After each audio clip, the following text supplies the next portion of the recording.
生态兴则文明兴，生态衰则文明衰。在世界的东方，新中国75年磅礴历程，亿万中国人民用勤劳和汗水，在神州大地上描绘出一幅波澜壮阔的锦绣画卷。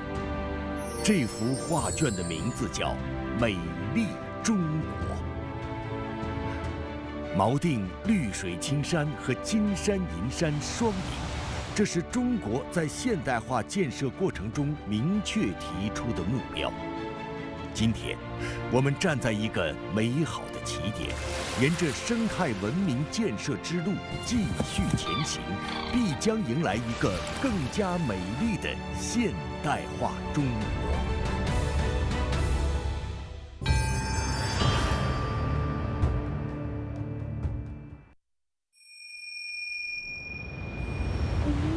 沿着北回归线一路向东，大部分陆地被荒漠和稀树草原所覆盖，但在中国的华南地区，一片罕见的绿洲犹如一颗璀璨的绿宝石，镶嵌在北回归沙漠带上。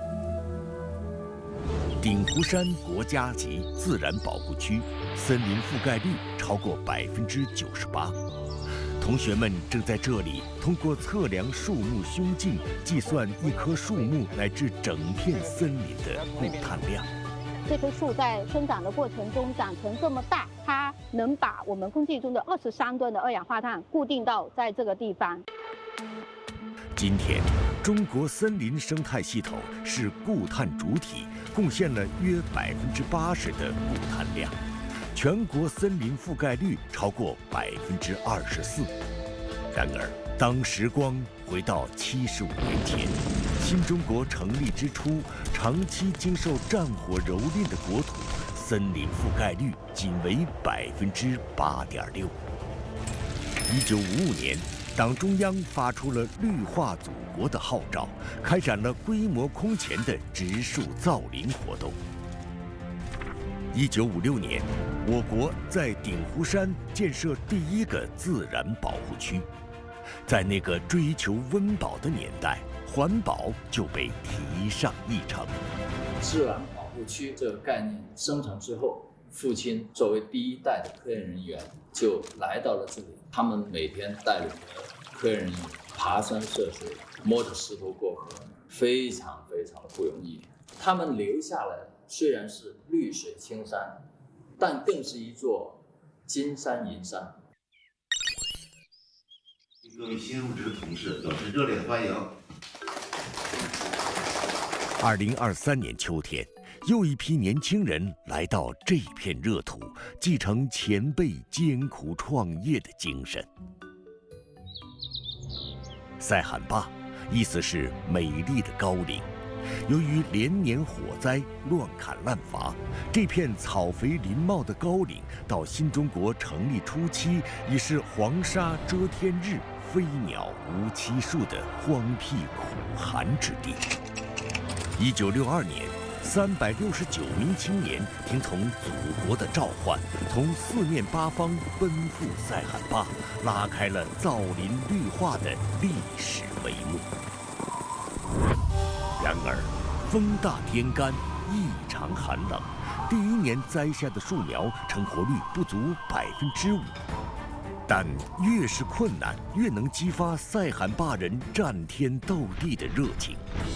马蹄坑会战呢，那是中常党委下的一个决心，就是拼死一搏，可以是那么说。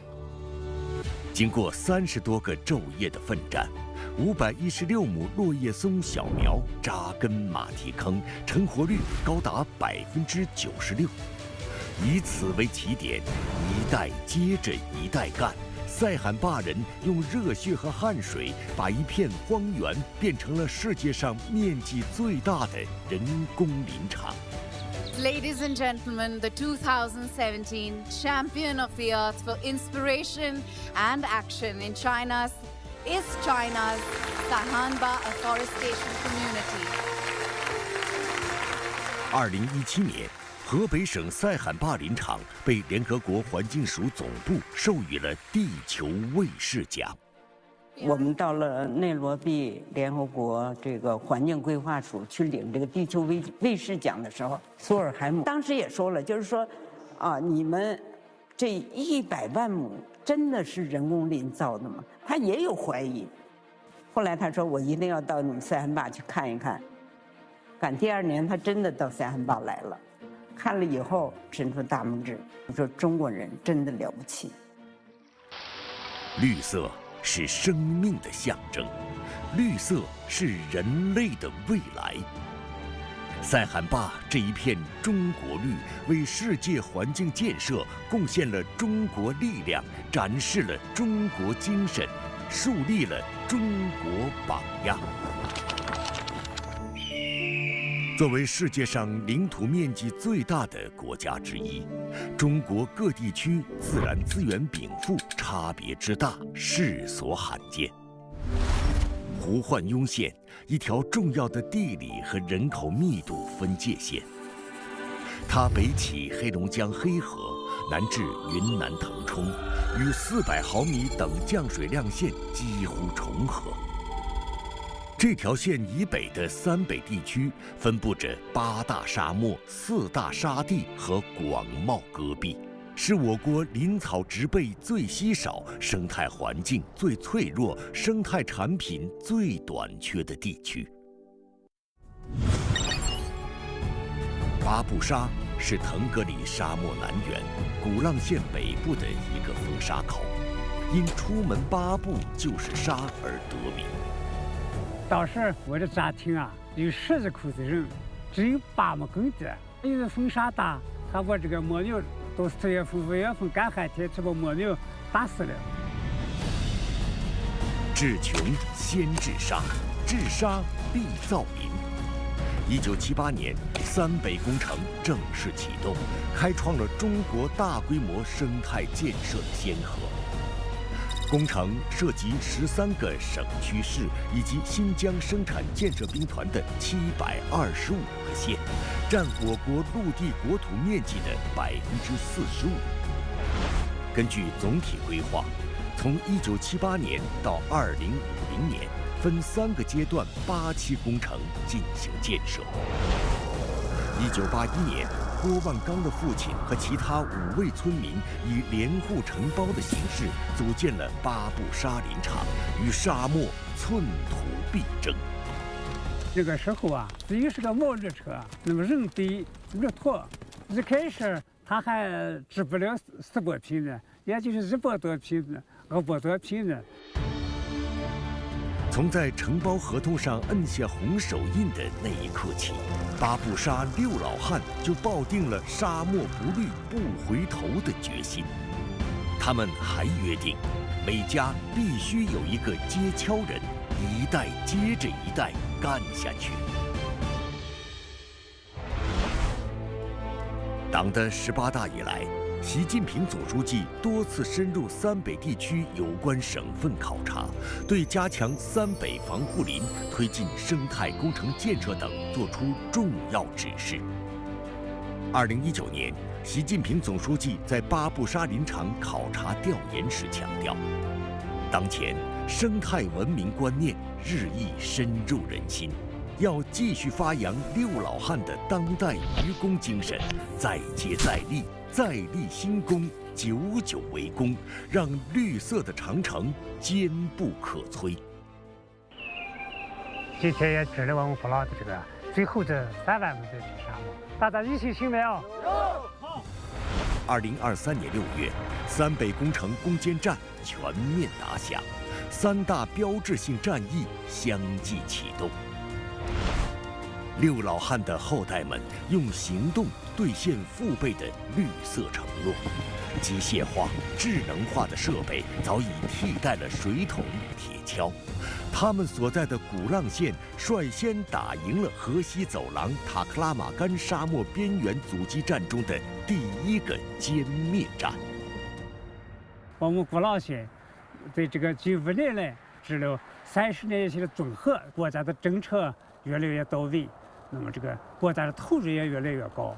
过去我们老人们治沙，给我的感觉就是不可能啊，我们人能够铁管住嘛。但是今天我们在这个地方说呢，人的身体不是空话。三北工程开启以来，森林覆盖率由5.05%增长到13.84%，45%以上可治理沙化土地面积得到初步治理，61%的水土流失面积得到有效控制，4.5亿亩农田得到有效庇护。2018年，三北工程获得联合国森林战略规划优秀实践奖。三北防护林，还有其他的一些防护林的建设，规模是非常巨大的，需要消耗大量的人力、物力和财力，而且时间跨度特别长，离不开党中央长期的坚强的领导。中华人民共和国成立以来我们在生态环境方面，特别是生态建设方面取得如此的成绩，其中根本的一条就是坚持党的领导。走啊，老崔，咱们修护圈去吧，走吧。9月，气温已经降至10摄氏度以下，郭建中他们和往常一样，骑着摩托车出发了。在三北工程3大攻坚战中，黄河几字湾攻坚战是重中之重。郭建中他们守护的乌梁素海位于黄河几字湾顶部，是黄河流域最大的湖泊湿地，也是全球荒漠半荒漠地区极为少见的大型草原湖泊，素有塞外明珠的美誉。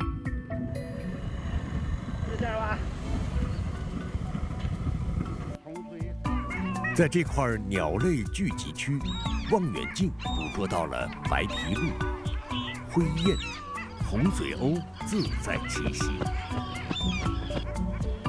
如今，在乌梁素海保护区生活着约260种野生鸟类，每年有20万只野生鸟类在这里栖息繁殖。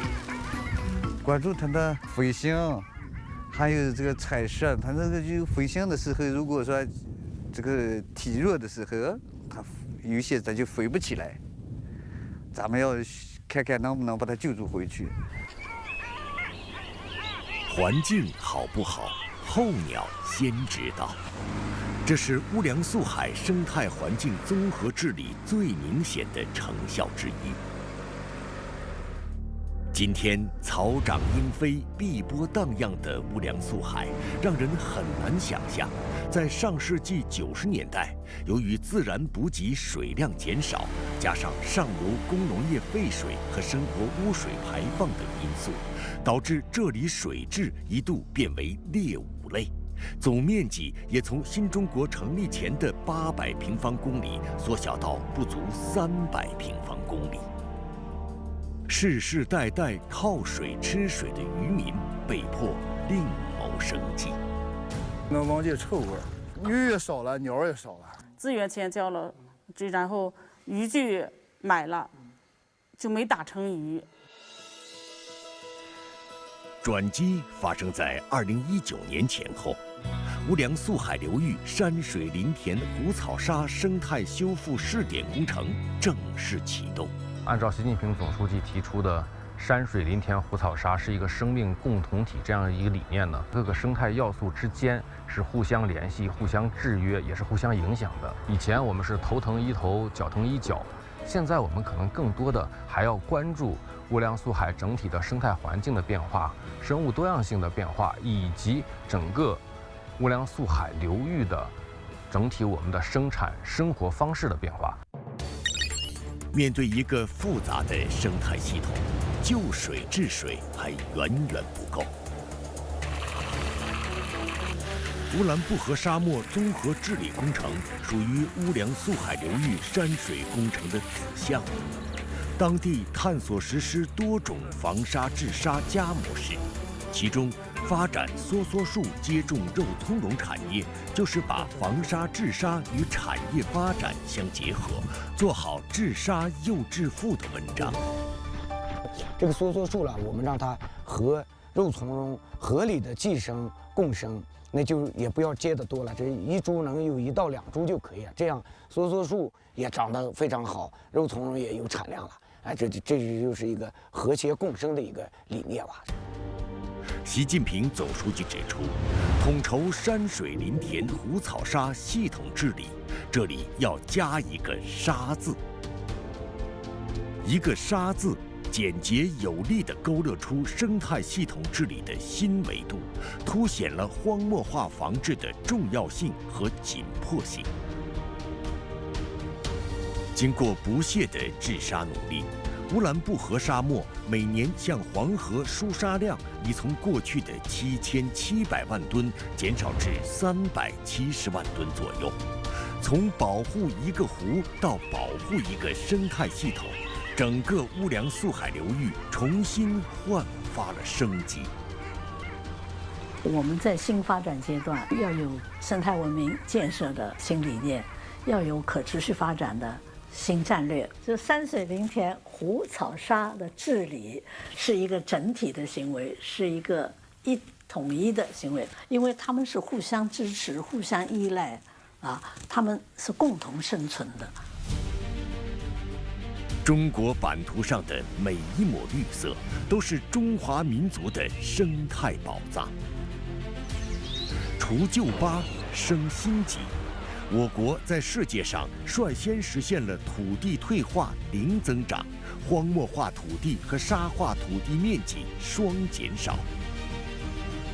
本世纪以来，全球新增绿化面积约1/4来自中国。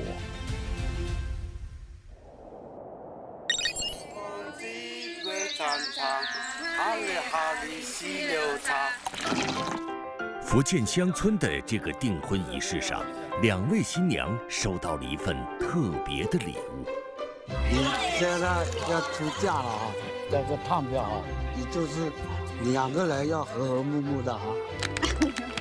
来，美莲、张莲，小小烫票，我们要代相传啊，让我们子孙后代吃圣诞饭。如今在长口村，把炭票当嫁妆已经不是什么新鲜事儿了。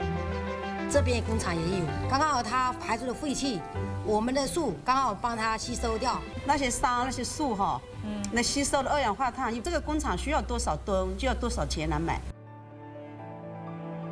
2021年5月，在福建省三明市林业炭票首发仪式上，长口村领取了编号为000001的中国第1张林业炭票。这张炭票涉及长口村3197亩生态公益林。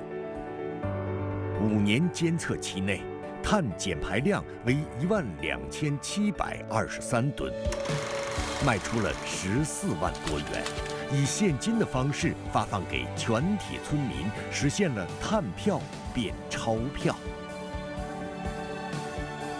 村口的这块石碑，见证着一段青山绿水变无价之宝的佳话。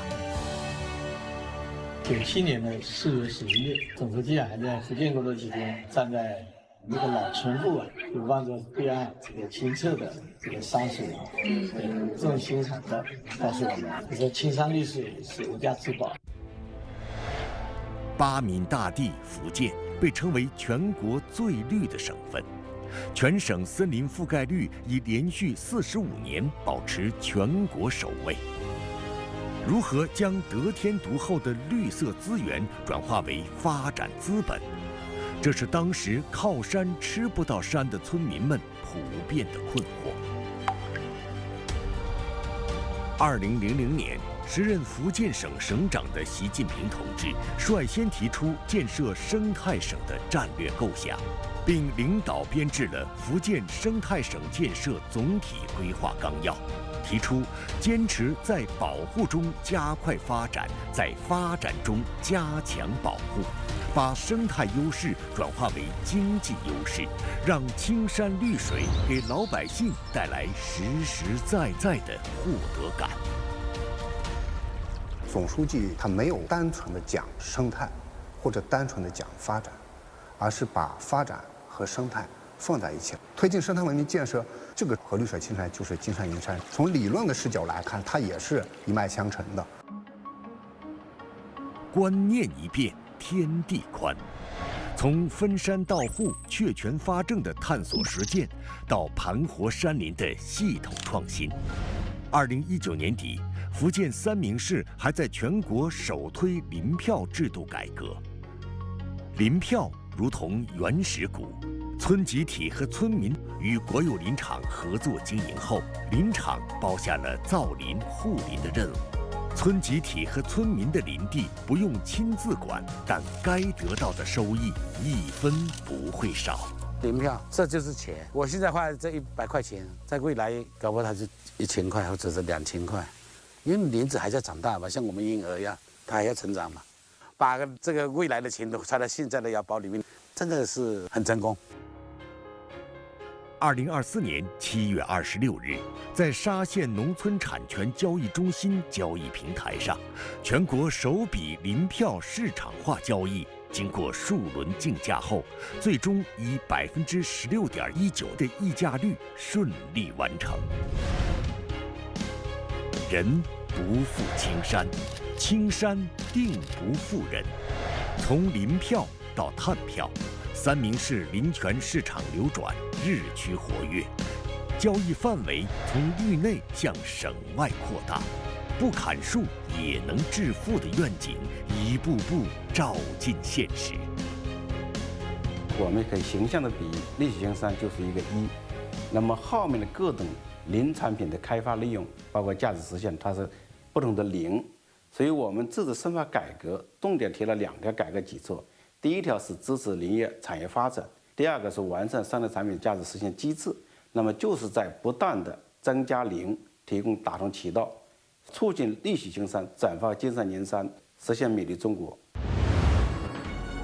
草木植成，国之父也。早在2005年，时任浙江省委书记的习近平同志就创造性地提出“绿水青山就是金山银山”的重要理念。2017年，党的19大将增强绿水青山就是金山银山的意识，历史性地写入新党章。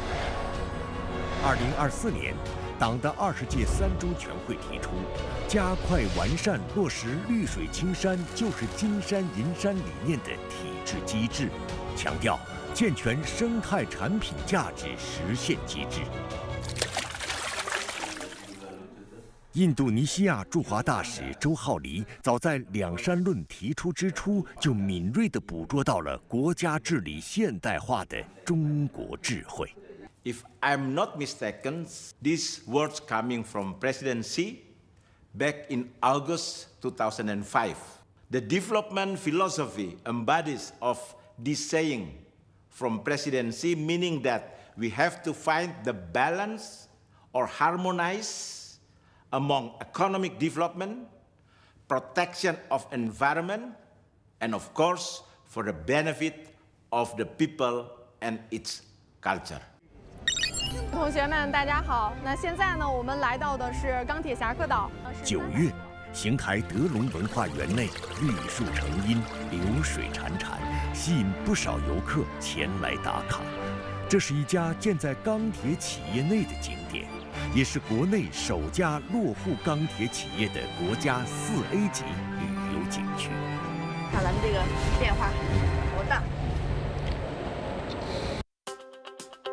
！71岁的刘玉栋，时隔11年，又回到了他曾经战斗过的地方。现在这变化的很好了。钢铁公园里，这台保留下来的转炉，见证了邢台钢铁工业起步之初的辉煌。当时的话，也就是5、6、8块钱，90年时候5、6、8块钱，其他行业都是3、4、8块钱以上，300多呀，自己感觉很骄傲。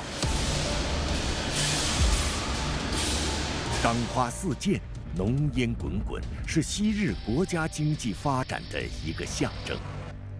1996年，中国钢产量突破1亿吨，跃居世界第1位。然而，在历史性的发展跨越中，环境问题也集中爆发。钢铁重镇邢台曾在全国空气质量排名中位居倒数第1。去咱们爬个山呀，从远处往这个上空上看呢，就跟一口大黑锅照在上空一样。2013年，雾霾成为年度关键词。仅在1月，就有4次雾霾过程笼罩30个省区市。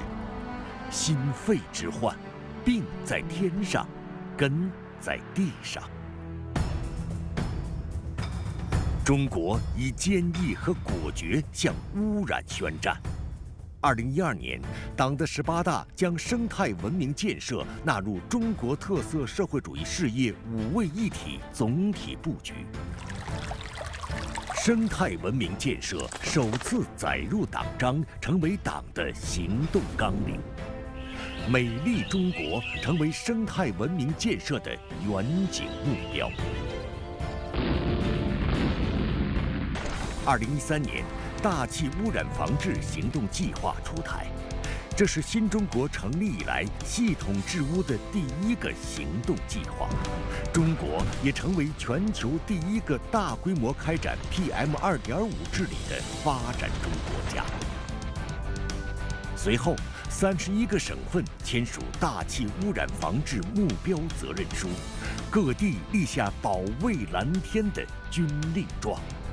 当时就提出来是环保投入不是上下，那时候就说了，不换思想就换人。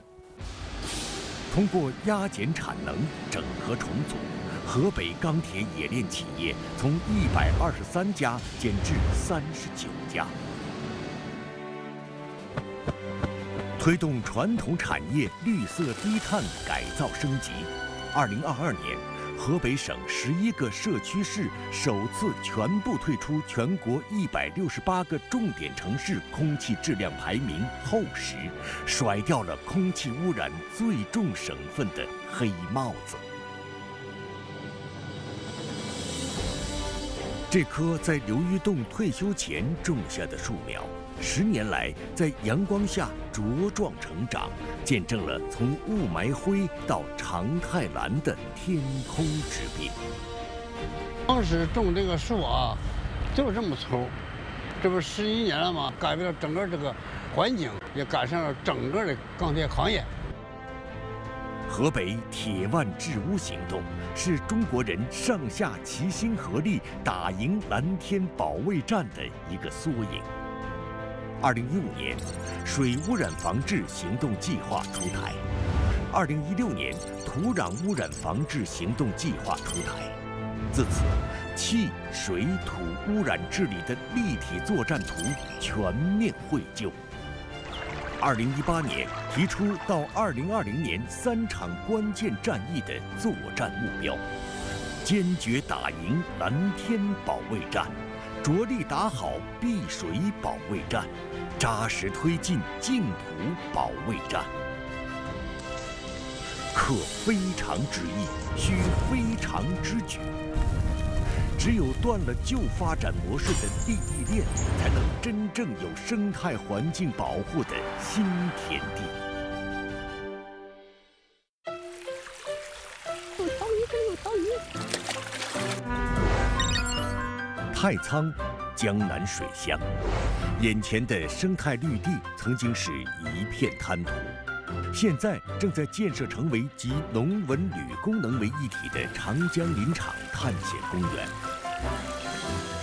在这里玩了1天之后，也觉得特别自豪，因为整个公园的从建设到养护，也有我们公司的一份力在里面。2023年，全国首宗限地价净生态投入的工业用地落地太仓。林燕所在的企业拿下了6.9万平方米的工业用地。不同于土地竞价不设上限的传统模式，这块土地在出让起始价5209万元之上，设置了5313万元的土地出让金终止价。到达终止价后，土地竞价自动终止，转为生态投入竞价，价高者得。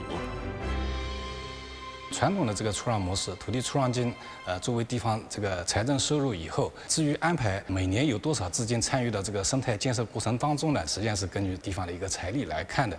采用这种模式以后呢，一个就是对经生态的资金呢是有很明确的它的一个使用的这个方向和要求。最终，这块产业用地竞得生态投入价格为146万元。经过企业与政府协商，这笔生态资金将用于长江林场探险公园等地的造林护林工作，推动经济社会发展绿色化、低碳化，是新时代党治国理政新理念、新实践的重要标志，是建设人与自然和谐共生现代化的内在要求。习近平总书记强调，把绿色发展理念贯穿于经济社会发展全过程各方面。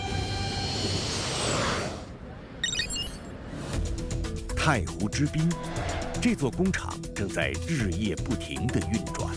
这里每年生产的光纤预制棒，制成光纤后可以绕地球2000圈。我们采用了紫外自然风进行冷却，对我们的水冷系统，它这个热交换次数进行优化和减少，同时我们在厂房设计上，最大限度地减少了我们恒温恒湿空间的这个体积。这些诸多措施支持了我们的这个水电气的这个综合能耗下降了24%以上。绿色制造是实现绿色发展的重要途径。如何使全产业链都绿意浓浓？这家国家级绿色工厂也曾面临转型的阵痛。当时国内外普遍采用的这个生产光棒的原材料是四氯化硅，虽然很赚钱，但是并不环保。企业地处河网密布的苏州市区，距离太湖仅300多米。城市要绿色，企业必须转型。接到这个通知，让我们暂停产业化，确实当时一时难以接受。后来转念一想，国家在环保方面的这个要求越来越严，所以我们也深刻地感受到这个技术是没有未来的。在这场没有退路的变革中，团队最终成功实现技术突破，在国内率先采用绿色无污染的有机硅作为替代材料。这个等于说是循环使用的，也是算是绿色工业的一部分。为了确保产品含氯量更高，企业对供应商也制定了严格的准入、管理、淘汰机制。所有的供应商每年都要进行一个年度的一个复审，重点关注呢是我们的碳排放一个绿色的清洁能源的使用，包括我们的一些低能耗的设备的投入。今天的中国已累计培育5000余家绿色工厂，600余家绿色供应链管理企业，建设近400家绿色工业园区。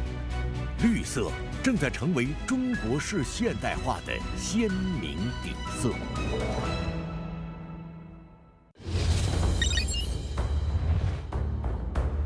宁东能源化工基地，国家重要能源基地，宁夏经济大动脉。开始，一场精彩的角力正在进行，人们很难想象。这根拉动汽车的白色纱线是由又黑又硬的煤炭制成。那么它具有本质阻燃，然后离火自吸，不产生溶滴的这样一种功能。这样的一吨纤维可以卖到10万块钱以上。3公里外，另一家企业生产的这款煤化工产品也是供不应求的高端货。这是我们今年新生产的 EVA 这个产品，我们现在市场价可以卖到1万1。瞅着亮晶晶的，其实就是用煤转化过来的。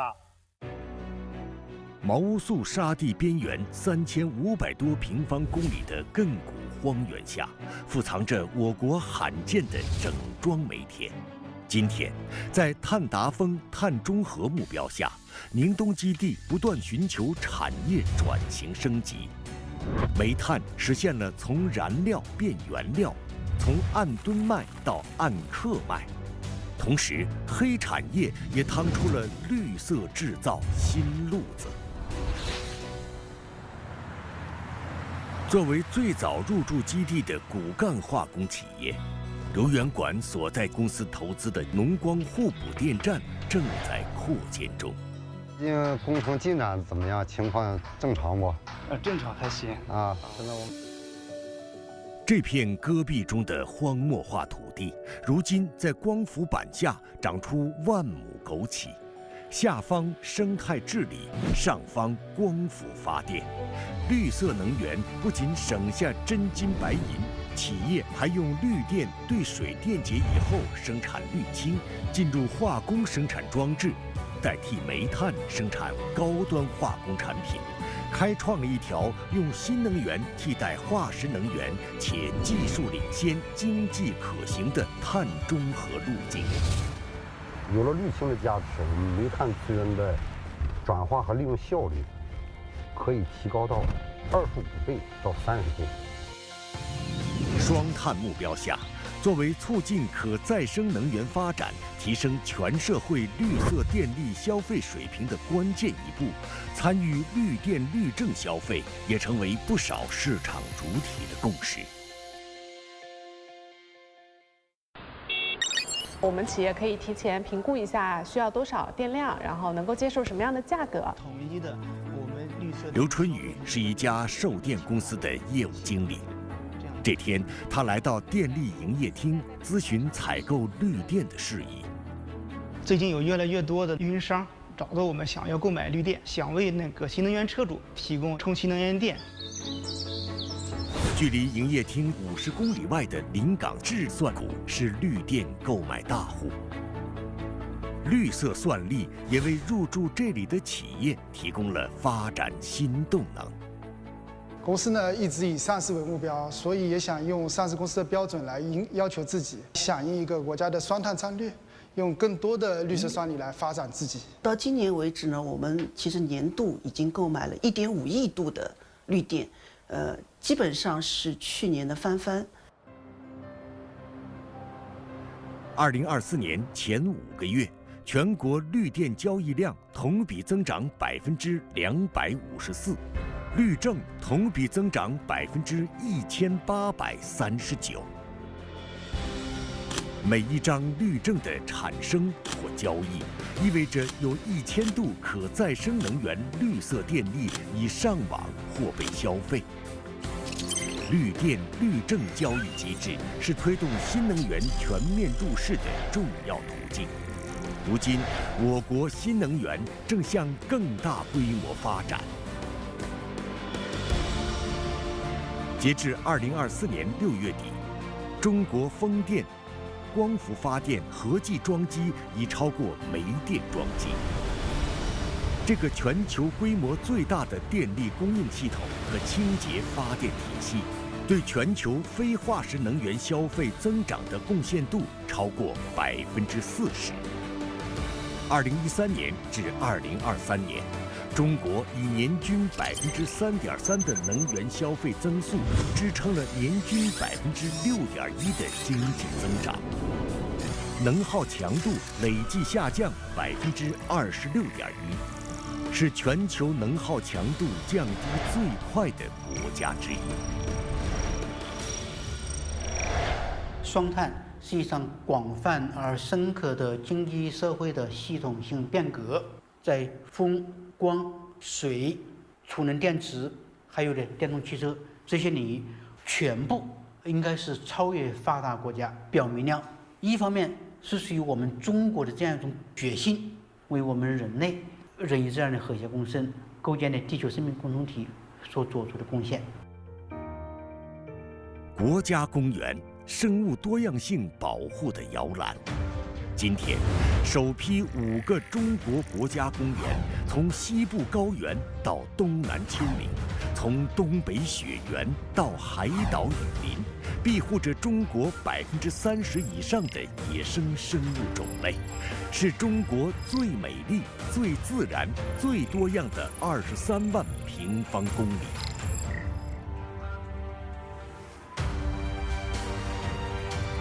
久久为功，山河为证。以绿色为底色的中国式现代化之路，必将为中华民族赢得永续发展的广阔空间。